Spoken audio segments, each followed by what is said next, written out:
Buenos días, familia. ¿Cómo estamos? Acompáñenme a leer la lectura del día de hoy, de esta mañana, que se encuentra en Marcos 12, del 13 al 17. El pago del impuesto a César. Pero enviaron algunos de los fariseos y de los herodianos para sorprender a Jesús en alguna palabra. Cuando ellos llegaron, le dijeron: Maestro, sabemos que eres veraz y que no buscas el favor de nadie, porque eres imparcial y enseñas el camino de Dios con verdad. ¿Es lícito pagar impuesto a César o no? ¿Pagaremos o no pagaremos? Pero él, dándose cuenta de su hipocresía, les preguntó: ¿Por qué me están poniendo a prueba? Traigan un denario para verlo. Se lo entregaron y les dijo: ¿De quién es esta imagen y la inscripción? De César, le contestaron.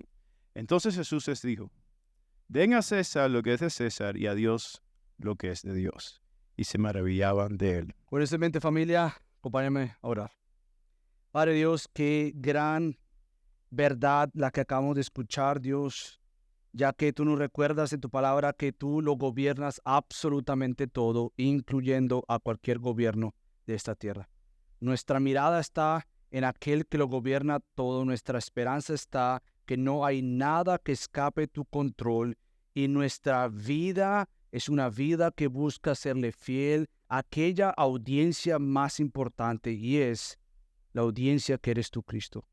Queremos vivir con nuestra vida, Dios, con nuestra mirada puesta en ti, Señor, y confiados en ti, no doblarnos ante nadie más que no seas tú, Señor.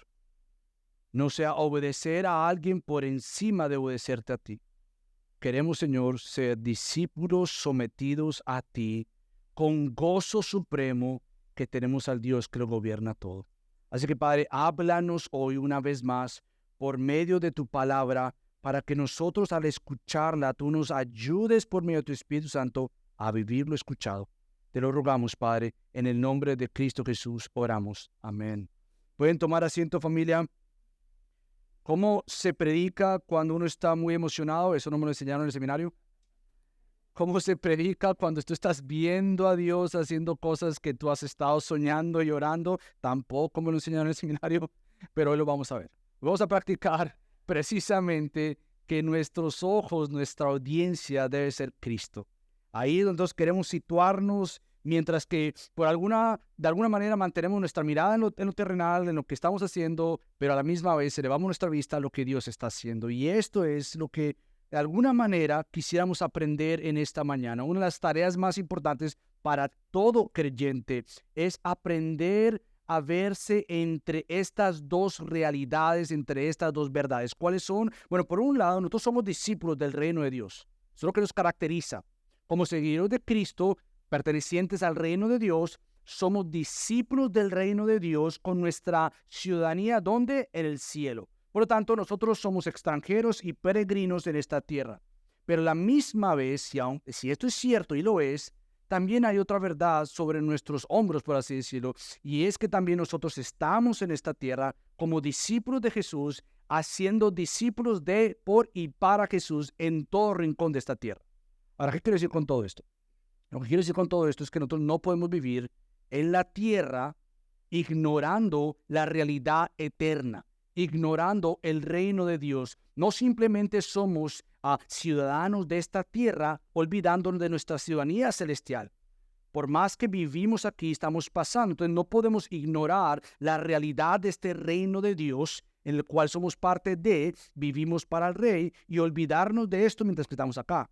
Pero a la misma vez no podemos ir a otro extremo. Esto es, somos ciudadanos de los cielos, somos ciudadanos del reino de Dios, por lo tanto me olvido de lo que pase aquí en la tierra. Nosotros no podemos escondernos en las cuatro paredes de una casa o en las cuatro paredes del local de una iglesia, como que ignorando la realidad que por más que somos ciudadanos de lo celestial, también somos residentes en lo terrenal. Entonces, precisamente esta mañana, Cristo nos va a enseñar cómo se vive entonces bajo estas dos realidades. Bajo la realidad que estamos aquí en la tierra, con los ojos puestos en la gloria celestial. ¿Cómo vivimos como ciudadanos dentro de lo terrenal, sabiendo que nuestra identidad no es donde estamos, en ese sentido, en el país que estamos? Nuestra ciudadanía se debe a la ciudadanía celestial. Entonces, ¿cómo vivimos en esta tensión? Eso es lo que vamos a ver en esta mañana. Y lo que vamos a ver en esta mañana está dividido en dos partes. Lo primero que vamos a ver es, nuevamente, si ya estás con nosotros a lo largo de Marcos, hemos visto que intencionalmente hay un grupo de personas que quieren buscar para atrapar a Jesús. Quieren asesinar a Cristo. Pero lo primero que vamos a ver es estos que buscaban atrapar a Jesús. Y lo irónico del caso es que buscando atrapar a Jesús, segundo punto, van a verse que están siendo gobernados por Jesús.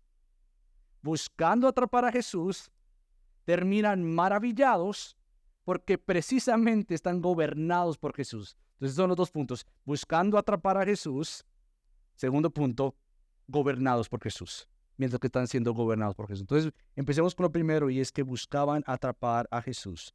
Voy a tratar de ponerte como en un contexto toda la vida terrenal de Cristo, porque precisamente Cristo ha sido perseguido desde antes de nacer, cuando nació, hasta que murió. Desde que nosotros vemos en los evangelios, hemos visto que precisamente Satanás quería matar a Jesús aún después de haber nacido. El rey Herodes lo que hizo fue ordenó que mataran a todos los niños menores de 2 años.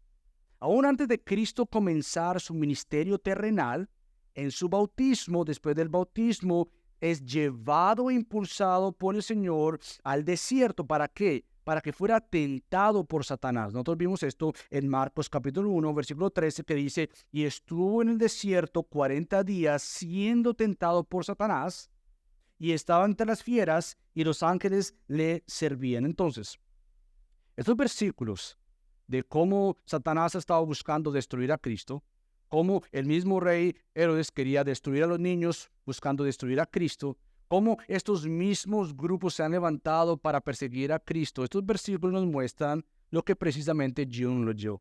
Y es que hay un grupo de personas buscando atrapar, buscando nuevamente toda oportunidad para destruir a Jesús. Este grupo está compuesto de los fariseos y de los herodianos. Tú no sé si tú recuerdas que nosotros vimos precisamente la estrategia que ellos comenzaron a hacer. Desde el capítulo 3, versículo 6, nosotros leímos algo y es lo siguiente. Pero cuando los fariseos salieron, enseguida comenzaron a tramar con los herodianos en contra de Jesús para ver cómo lo podían destruir.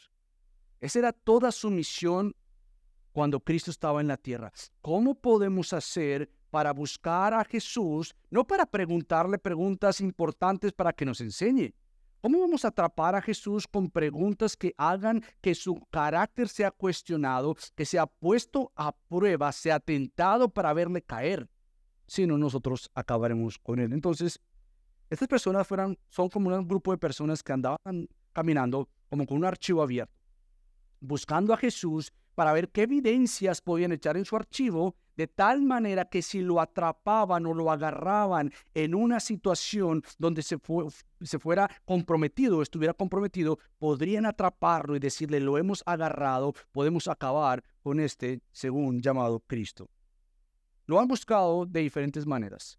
Nosotros vimos el capítulo 8, versículo 11, que dice, entonces salieron los fariseos, comenzaron a discutir con él, buscando de él una señal del cielo. ¿Para qué? Para poner a prueba a Jesús. Capítulo 3, versículo 6, capítulo 8, obviamente la tentación del capítulo 1. Hemos visto diferentes escenas a lo largo de nuestra serie de Marcos, esta búsqueda incansable para poder atrapar a Jesús. Nosotros también lo hemos visto en el capítulo 10, no sé si te recuerdas, cuando le hacen una pregunta a Cristo sobre el divorcio. Y la pregunta que le hacen a Cristo en el capítulo 10, versículo 2 fue, se acercaron algunos fariseos y para poner a prueba, recuerda que esta palabra prueba es tentar, a poner a prueba a Jesús, le preguntaron si era lícito a un hombre divorciarse de su mujer. Entonces es evidente que Dios Padre le ha dado una misión a su Hijo, pero también es evidente que Satanás y varias personas tenían una misión, y era la misión de callar, era la misión de matar, era la misión de destruir, era la misión de atrapar a Cristo. ¿Por qué? Porque de atrapar a Cristo o de silenciar a Cristo, comprobarían y demostrarían a las personas que este no es el Mesías, que no hay tal cosa como un Mesías, que el Mesías no tiene tal poder para llevar a cabo la supuesta misión del Padre, que entre estas cosas incluía destruir a Satanás. Lo que hemos visto es que hay esta doble realidad: la misión del Padre dada a Cristo y la misión de Satanás para destruir a Cristo. Usando diferentes medios como a estos fariseos, a estos herodianos, hemos visto nuevamente que buscaban callar y atrapar a Cristo, silenciar a Cristo. Ahora bien, nosotros no nos podemos detener ahí. Como creyentes, y especialmente nosotros que hemos caminado a lo largo de Marcos, estamos en el capítulo 12, ya hemos caminado bastante, 1 año y algo en Marcos, sabemos que la historia no termina así. Nosotros miramos hacia adelante sin adelantarnos porque llegaremos allá y sabemos que precisamente la misión dada al Hijo fue cumplida por el Hijo. Cristo obedeció a perfección. Cristo fue a una cruz y se entregó voluntariamente, como Él mismo había dicho: yo seré entregado, pero 3 días más tarde yo resucitaré, me levantarán. Precisamente nosotros conocemos la historia, que desde ya, por más que nos encontramos con un episodio más de estos fariseos herodianos buscando atrapar a Jesús, nosotros conocemos la historia completa y decimos: no lo atraparon. Nosotros somos como aquellos niños que ven una película varias veces y como ya la han visto varias veces, se adelantan y saben lo que pasa. Saben que su personaje favorito o el héroe que están viendo no va a morir en este momento. No va a ser atrapado, o si lo atraparon, él va a salir. Los niños saben cuando han visto sus películas. Bueno, nosotros sabemos la verdad sobre toda verdad, y es que Cristo no fue atrapado. Cristo no fue atrapado, por más que pensaban detenerlo. La obra de Cristo no sería detendida por nadie. Cristo es aquel mismo que iba a lograr lo que el Padre le había entregado, y es destruir a Satanás y a todos aquellos mensajeros que buscaban atraparlo. Por lo tanto, esta es la historia de nuestro Señor. Y es que Él gobierna por encima de todo. Él gobierna por encima de Satanás, y Él gobierna, como lo vamos a ver, por encima de cualquier gobierno. Entonces, regresando a estos hombres malvados, como vimos la semana pasada, nos encontramos en la parábola de aquellos hombres labradores malvados. Regresando a otros hombres malvados, que son los fariseos y los herodianos, buscaban nuevamente, sutilmente e hipócritamente, venir ante Cristo. Era una forma de admiración, era una forma de adoración, era una forma de decirle a Cristo precisamente estas palabras: Maestro, sabemos que eres veraz y que no buscas el favor de nadie, porque eres imparcial y enseñas el camino de Dios con verdad. Buscaban entonces, con una sutil forma de presentarse ante Cristo, engañar a Cristo como para ganarse el favor de Cristo, olvidando así que Cristo es Dios, que Cristo lo sabe todo. Buscaban ganarse el favor, el acercamiento a Cristo, para poder nuevamente atrapar a Cristo. Esa es la palabra que el texto usa. Buscaban entonces, en el versículo 13, sorprender. Esta palabra significa atrapar a Jesucristo con alguna palabra, o atraparlo en alguna palabra. Su búsqueda era realmente cómo hacer para encerrarlo, cómo vamos a hacer para atraparlo, cómo vamos a hacer para encajarlo, cómo vamos a hacer entonces nuevamente para ponerlo en una situación donde él mismo se contradiga, donde él mismo entregue su propia vida. Esta era la búsqueda de estas personas. Unos autores que leí esta semana, el teólogo William Lane, dice lo siguiente que me llama mucho la atención: estos hombres estaban ansiosos. Era la manera que lo describe: ansiosos. ¿Por qué? Por enredar a Jesús en sus propias palabras.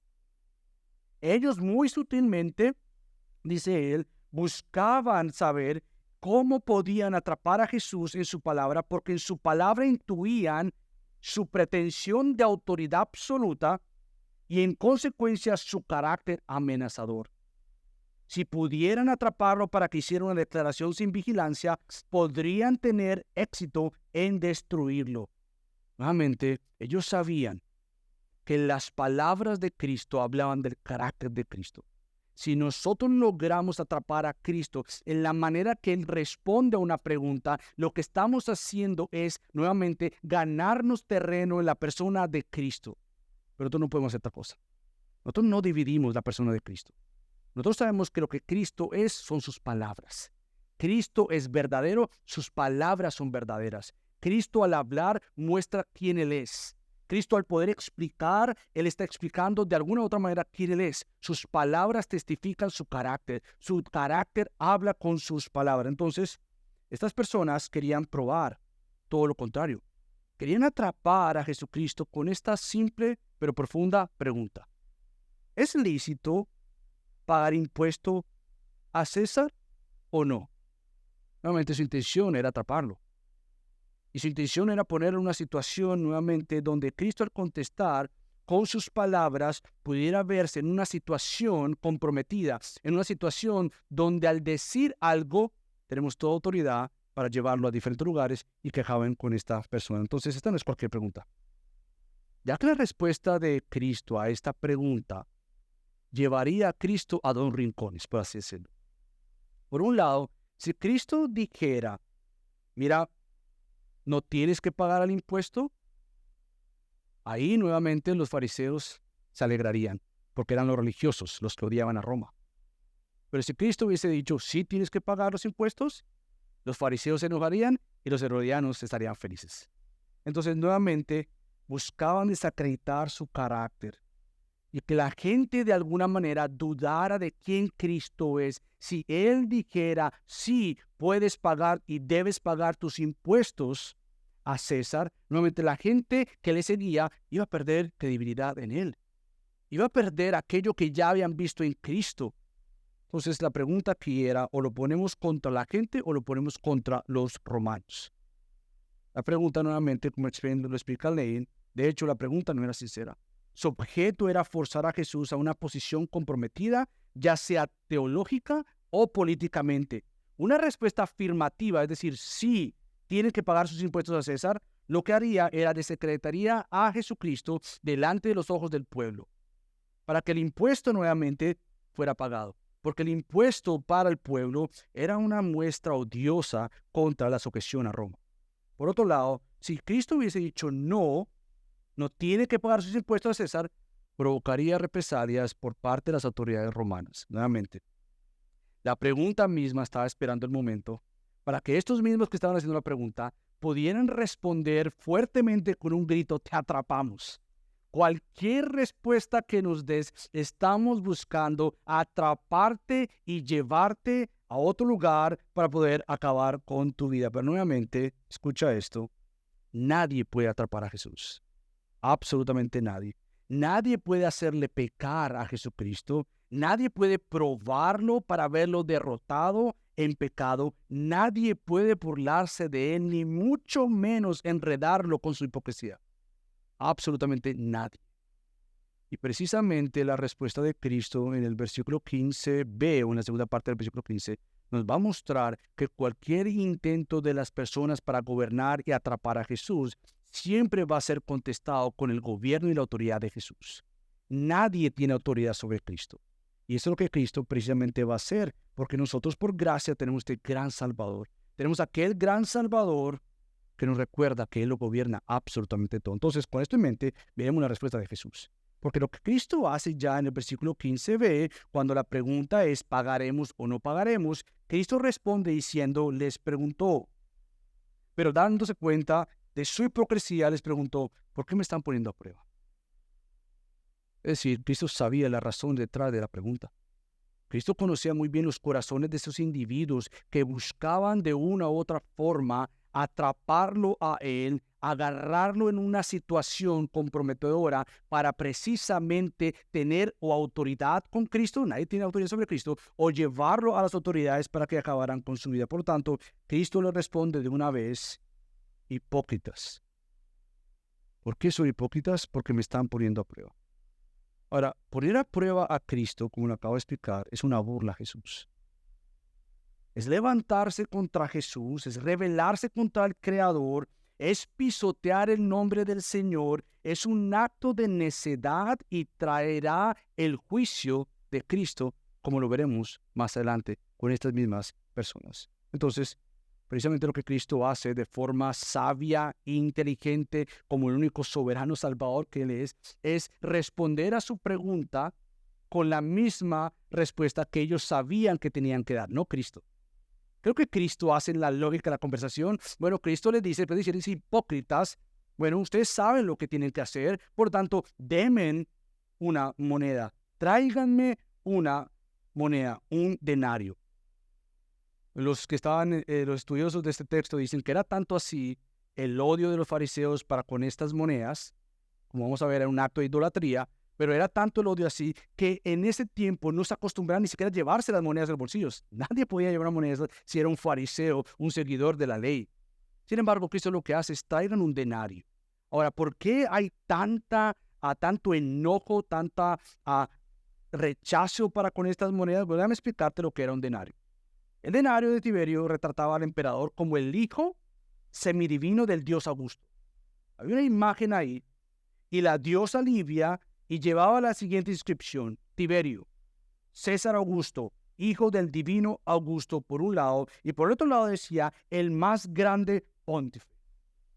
Nuevamente, esto era un acto de rebeldía para con Dios, era un acto de buscar elevarse como una deidad. Por lo tanto, ellos sabían, por un lado, que si Cristo respondía sí, páguenle a César, lo que ellos llevarían con esto era precisamente comprometer a Cristo con las mismas autoridades de los templos. Sin embargo, Jesucristo lo que hace con su misma respuesta es darles a ellos la respuesta que ellos sabían que tenían que dar. Esto es, Cristo lo que hace es, ustedes tienen obligaciones para con el imperio en el cual ustedes viven. Ustedes ya saben qué es lo que hay en esta moneda. A eso es lo que ustedes tienen que responder. Su propia respuesta para con esta moneda es que ustedes tienen que darle imperio, obligaciones a este imperio con la imagen que está tallada en esta moneda. Ahora, eso no quiere decir que Cristo, de alguna manera, aceptó que este personaje Augusto y todos los que tienen esta moneda tendrían de alguna manera una autoridad o una deidad para con Cristo o encima de Cristo. Más bien la respuesta de Cristo lo que hace es confirma lo que ya era aceptable en ese momento bajo este imperio y ese gobierno romano. Era un llamado de alguna manera a reconocer precisamente lo que había sido puesto por Dios. Ahora, nosotros estamos casi un año de entrar en elecciones políticas. ¿Cómo nosotros entendemos nuestro llamado como ciudadanos dentro de este país para nosotros honrar a Cristo por cualquier persona o encima de cualquier persona que se haya sentado en esa casa? ¿Cómo nosotros respondemos ante la tensión de vivir de este lado y reconocer lo que es de este lado, gobernado por Dios, y lo que le demos a Dios? Bueno, yo quiero recordarte que en el 2020 nosotros tuvimos un taller titulado El reino de Dios y la política. Esto está en YouTube, lo puedes escuchar porque yo no tengo el tiempo para explicar todo esto. Lo que sí quisiera explicar ahorita es una verdad que nosotros profesamos. Nosotros creemos que la política es una esfera más dentro de lo que Dios nos ha dado. Eso es lo que llama Abraham Kuyper. Es una esfera más dentro de lo que Dios nos ha dado, pero siempre cualquier esfera está gobernada por Dios. Por lo tanto, nosotros no nos echamos a un lado.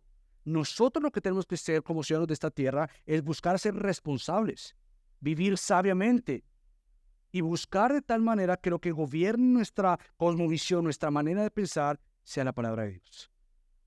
Entonces, ¿tú cómo te preparas para el próximo año ver cómo vas a ejercer tu derecho como ciudadano de este país? Pues tú te preparas con la Biblia. Tú te preparas con la palabra de Dios. Tú no divorcias lo político de tu fe cristiana. Es una esfera más de lo que Dios te ha dado a ti. Como un creyente que eres, tú entonces te debes hacer responsable para que precisamente sea la palabra de Dios la que nos gobierne, la que nos dé una cosmovisión bíblica, para que entonces esto me informe mi entendimiento, mi elección y mi misma sujeción al Estado. Porque nosotros nuevamente no tomamos una postura donde nosotros no nos sometemos a las autoridades. Nosotros nos sometemos a las autoridades siempre y cuando estas autoridades no vayan contra Dios y su palabra. Ahí donde nos confiamos es en Dios primeramente. Y Pablo hace algo muy similar a lo que Cristo hace acá, pero él lo explica más ampliamente. Yo creo que vayas conmigo rápidamente a Romanos. Ve conmigo a Romanos y vamos a ver en el capítulo 13 solo algunos versículos, porque por tiempo no vamos a entrar en todos, pero Pablo lo que hace en Romanos 13 es de alguna manera explicar la frase muy conocida de Cristo que ya leímos ahorita: da a César lo que es de César y a Dios lo que es de Dios. ¿Cómo esto se ve? Bueno, Pablo responde en Romanos 13 versículo del 1 al 2, y después yo leo el versículo del 5 al 7. Fíjate cómo Pablo dice: sométase toda persona a las autoridades que gobiernan, porque no hay autoridad sino de Dios, y las que existen por Dios son constituidas. Por tanto, el que resista a la autoridad, al ordenado por Dios, se ha opuesto, y los que se han opuesto recibirán condenación sobre sí mismos. Es decir, nosotros tenemos un llamado a someternos a toda autoridad. Porque toda autoridad, como Pablo va a explicar más adelante, es un siervo, un ministro en las manos de Dios. Nosotros nos sometemos a las autoridades siempre y cuando nuestra sujeción primaria sea someternos a Dios. A Él nos debemos y a Él obedecemos. Pero fíjate cómo Pablo termina en el versículo 5 al 7. Por tanto, es necesario someterse no solo por razón del castigo, sino también por causa de la conciencia, pues por eso también ustedes pagan impuestos. Pablo está repitiendo lo que Cristo ya ha dicho. Dale a César lo que es de César y a Dios lo que es de Dios. Ustedes pagan impuestos porque los gobernantes son servidores de Dios dedicados precisamente a esto. Paguen a todo lo que deban. Al que impuesto, impuesto. A César, lo de César. Al que tributo, tributo. Al que temor, temor. Al que honor, honor. Nuevamente, lo que vemos acá es que nuestro llamado es ser ciudadanos en la tierra cuando nuestra ciudadanía siempre es lo celestial. Nosotros nos movemos en la tierra siempre y cuando entendamos que nuestra representación es representar a Cristo en todo lugar. Nosotros nos movemos como ciudadanos nuevamente desde una plataforma de fidelidad, de obediencia, de sujeción primero a Dios. Nosotros reconocemos nuevamente las grandes distinciones, lo de César a César, lo de Dios a Dios, y termina lo de Dios a Dios, porque es que lo de Dios a Dios gobierna todo lo demás. Nuestra confianza y sujeción están precisamente a Cristo. Por lo tanto, la clave aquí de la respuesta de Jesús es como Él nos recuerda, ¿quién gobierna por encima de cualquier gobierno? Es Dios. Es Dios quien gobierna. A César se le da lo de César, entonces a Dios se le da lo que es de Dios. Entonces nosotros podemos darle al gobierno lo que le corresponde. ¿Qué es lo que le corresponde al gobierno? Bueno, primeramente, y parte de nuestra vida es dar al gobierno los impuestos. Ahora, esto no es un mensaje político de un partido político. A mí Uncle Son no me llamó y me dijo: mira, ¿puedes ayudarme? Ninguna gente me ha llamado a pedirme que yo informe a los congregantes, a la congregación, que paguen sus impuestos. Pero es un llamado a nosotros honrar a Dios. Entonces, como ciudadanos, nosotros debemos pagar nuestros impuestos y comportarnos como buenos ciudadanos. Pero a Dios le damos toda nuestra vida. A Dios le damos nuestra conciencia. A Dios le damos nuestra sumisión y sujeción total. Nos entregamos a Él y nuestra obediencia completa. Entonces, quizás una pregunta a pensar acá entre nosotros y de ser discutida en los grupos de comunidad es: ¿cómo hago esto en mi forma de mostrar honestidad en mis negocios, trabajos y en mi uso del dinero? ¿Cómo vamos a ser ciudadanos que honren a Dios estando aquí como ciudadanos en esta tierra? ¿Cómo yo voy a hacer negocios con las personas? ¿Cómo voy a hacer con el cash, el efectivo que yo recibo? ¿Ante quién reporto? ¿Qué no reporto? Nuevamente, tu mirada está en que primeramente de Dios debes dar toda tu obediencia. Es a Dios que le damos toda nuestra vida. Entonces, en parte tiene que ser recordar que nosotros podemos engañar a las autoridades, pero nosotros jamás engañaremos a Dios. Nosotros tenemos que dar una comprensión y vivir con esa comprensión mayor, que todo lo que yo hago con mi vida, la debo para aquel que lo sabe y lo ve absolutamente todo. Todo. Él no necesita que yo le ayude. Dios es Dios y Él es quien gobierna todo. Por lo tanto, nuestro llamado es que mientras que estamos de este lado de la gloria eterna, nuestro llamado y algo que hemos sido capacitados y rescatados para vivir, es que nosotros tenemos que ser personas honestas, personas que puedan ser honradas, personas que nuevamente recordemos que precisamente hemos sido creados y redimidos en Cristo para andar en algo que nosotros siempre decimos, en la novedad de vida. Lo que era para ti costumbre normal y habitual, ahora por el poder de Cristo, conforme al Espíritu Santo, puede cambiar y debe cambiar. ¿Por qué entonces vivir con este deseo de decir, a lo de César le doy lo de César y no divorcio esto, de lo que es de Dios es para Dios y esto es toda mi vida? ¿Cómo yo vivo y por qué debo vivir bajo esta tensión, siempre buscando la gloria de Dios? Bueno, el pastor King Hughes lo dice de la siguiente manera. La moneda era de César, porque llevaba su imagen. Nosotros somos de Dios porque llevamos su imagen. Dale a César lo que es de César, pero no te olvides que nuevamente tú eres una portador de la imagen de Dios, redimido por Cristo para ser una nueva criatura que viva para Cristo. Estos somos aquellos que hemos sido llamados para vivir de tal manera. Por lo tanto, Dios en Cristo gobierna absolutamente todo.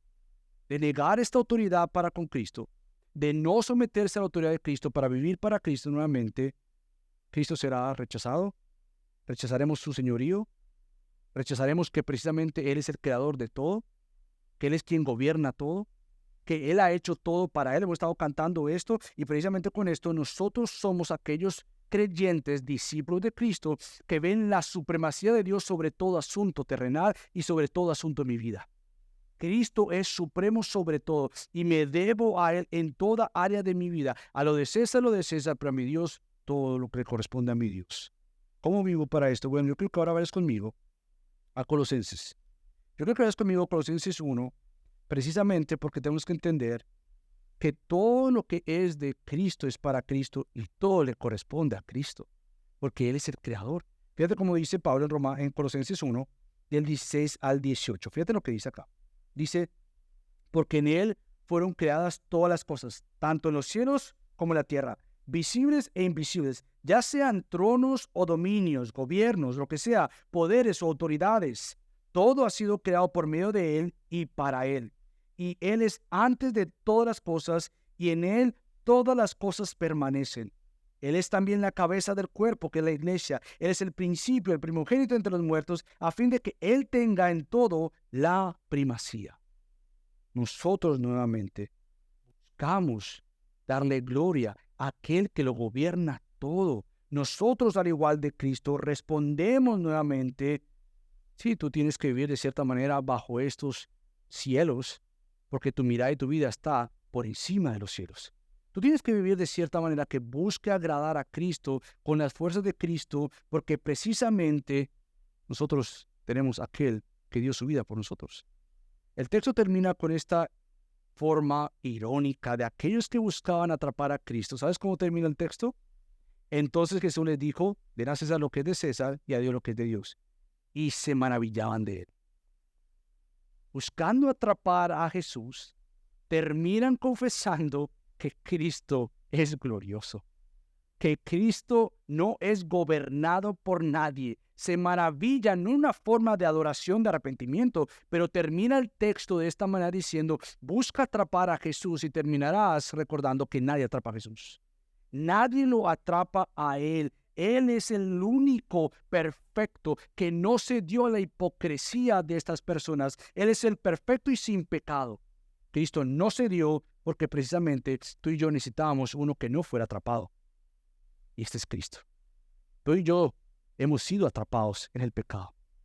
Hemos sido atrapados por nuestra propia carne.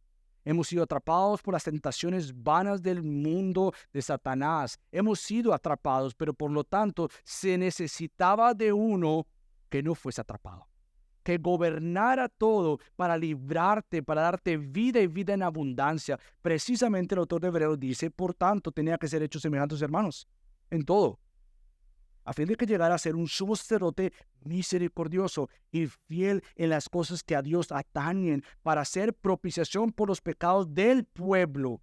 Pues por cuanto él mismo fue tentado en el sufrimiento, es poderoso para socorrer a los que son tentados. Debe tratar de terminar con esta pregunta de aplicación. ¿Qué hago cuando me veo probado y tentado a ceder para desobedecer a Dios? Porque Cristo en este momento, de esta prueba, de esta tentación, Cristo no cedió a las mentiras para caer en mentiras. ¿Cómo nosotros como creyentes no cedemos a lo que es la prueba de tentación para pecar delante de Dios? Bueno, déjame darte 3 maneras rápidamente. Lo primero que todo, tú tienes que correr. No literalmente salir corriendo, pero en algunos casos sí salir corriendo.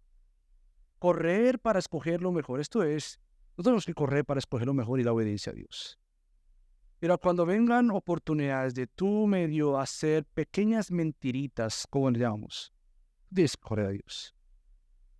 Pero ¿qué si yo reporto lo que yo gano? Pero ¿qué si corre a Dios en obediencia a Dios, confiado en Dios? Corre a Dios para escoger lo que es de Dios. ¿Sabes por qué? Porque la sabiduría de Dios te va a acompañar, te va a guiar, te va a dar la dirección que tú y yo tenemos que caminar para vivir y honrarlo a Él. Corre a Dios buscando que en toda tu vida sea Dios quien tenga toda tu vida, porque lo que es de Dios es para Dios, y si como creyente le perteneces completamente a Él. No hay área en nuestra vida que se quede a un lado de la obediencia a Cristo, y todos aquí tenemos que crecer en el entendimiento de decir, ¿cómo hago una práctica en mi vida el correr a Dios antes de ceder ante el pecado? Lo próximo es confía. Confía en las promesas de Dios para sostener. Mira, para correr a Dios hay que confiar en Dios. Si tú confías en ti mismo, si confías en tus planes, si confías en lo que otros te están diciendo, lo último que vamos a hacer es correr a Dios. Correr a Dios me va a llevar a confiar en Dios, y confiar en Dios me va a llevar a correr a Dios. Yo corro a Dios porque confío en sus promesas, que Él es quien me está sosteniendo, quien conoce mi vida, quien guía mi vida. Por tanto, yo corro a Dios en confianza en las promesas de Dios para que Cristo sea formado en mí. Eso es lo que el creyente busca hacer. Y la verdad es que para vivir una vida que corre a Dios, tenemos que confiar cada vez más en que sus planes son mejores. Yo sé que hay momentos donde nosotros pensamos, mira, si yo hago esto, nadie me va a ver. Si yo hago lo otro, yo creo que pues ya estoy bien. No, los planes de Dios son los mejores para tu vida. Y hay que confiar y creer eso. Tus planes son mejores. Tus planes me traerán vida. Tus planes van a confirmar la salvación que has dado a mí. Señor, tus planes son mejores. Por lo tanto, yo confío en ti. Lo último es que tienes que compartir. Corre a Cristo, confía en Cristo, comparte con la iglesia de Cristo. Entre nosotros hay muchas preguntas del día a día. ¿Cómo me respondo en esta situación? ¿Qué hago en esta situación? Dios te ha dado un cuerpo, Dios te ha dado una iglesia, Dios te ha dado una comunidad. ¿Para qué? Para que dentro de la comunidad tú puedas venir a otros para que te exhorten y tú exhortes, para que te animen y tú animes, para que tú ores y oren por ti. La comunidad de Cristo entonces lo que hace es compartir entre amistades verdaderas, profundas, duraderas, amorosas, que hay esta humildad entre nosotros que decimos, somos el cuerpo de Cristo viviendo aquí, siendo de allá, pero mientras que estamos aquí luchamos con cosas de aquí. Por tanto, hay hermanos alrededor que tienen que ayudarme para cuando yo me vea en tentación, en debilidad. Hay hermanos los cuales Dios ha puesto a tu alrededor para que tú ayudes como el cuerpo de Cristo. Por lo tanto, sí somos ciudadanos de lo celestial. Mientras tanto, Dios ha puesto una embajada local. Y esta es la iglesia de Cristo. Y como iglesia de Cristo, discípulos discipulándose unos a otros. Entonces, vamos a decirnos y decirle al mundo y decirle al gobierno, vamos a dar lo que le corresponde. Pero nuestro llamado es darnos completamente a Dios. Y este no es un asunto solamente individual, es un asunto de la iglesia de Cristo, donde nosotros nos amamos, nos cuidamos y vivimos para Él. Por lo tanto, que a diferencia de estas personas que se maravillaban de Él, Dios te use para que puedas compartir con otros, con tus palabras y acciones, y se maravillen de que conocían quién tú eras y ahora te vean como eres tú, como una persona que puede testificar que Dios te ha hecho una nueva criatura, para dar testimonio de que nos debemos primeramente a nuestro gran Salvador. Si te acompañamos, la familia. Padre Señor, reconocemos que tú estás por sobre todo, encima de todo, porque eres el creador de todo. Nuestra obediencia y lealtad siempre eres tú, Señor. Ayúdanos, Padre, a reconocer esta tensión de cómo vivir como ciudadanos de esta tierra, sabiendo que nuestra ciudadanía eterna está en los cielos contigo. Padre, ayúdanos a entender que tenemos que ser prontos, Señor, para correr a ti, para confesar, para confiar, para que otros nos animen y nosotros animemos, Dios. Recuérdanos que tú has hecho de la iglesia esta embajada local, con ciudadanos de lo celestial, trabajando juntos para ver tu hacer en nosotros y por medio de nosotros. Gracias por darnos a Cristo, nuestra esperanza segura, y al Espíritu Santo que nos hace más como nuestro Señor Salvador Cristo.